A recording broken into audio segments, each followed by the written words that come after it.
Vous êtes en train de visiter le chantier de Sévrier sur lequel on est en train de rénover le bateau Libellule, qui est le plus gros bateau de la flotte d'Annecy, pour le passer en électrique, totalement électrique.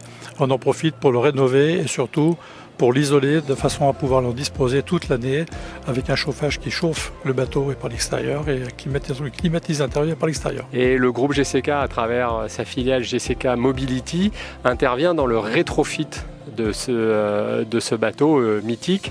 Et le rétrofit, en fait, ça consiste à remplacer un moteur thermique par un moteur électrique qui va être alimenté par des batteries. Mais nous, on a estimé que c'était notre responsabilité d'avoir des bateaux qui protègent les lacs de Savoie, parce qu'on est sur plusieurs lacs.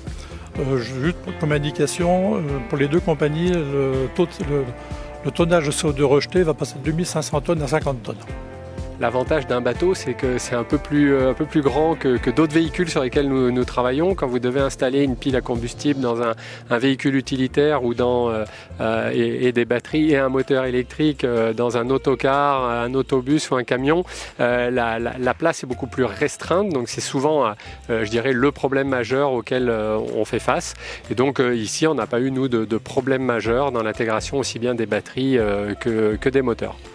Je suis très content de pouvoir apporter ma pierre à la décarbonisation 2050 autour des lacs de Savoie, de façon à ce que ces sites magnifiques puissent être protégés pour longtemps. Ce qu'il faut savoir, c'est qu'aujourd'hui, de remplacer un moteur thermique par un moteur électrique a un coût.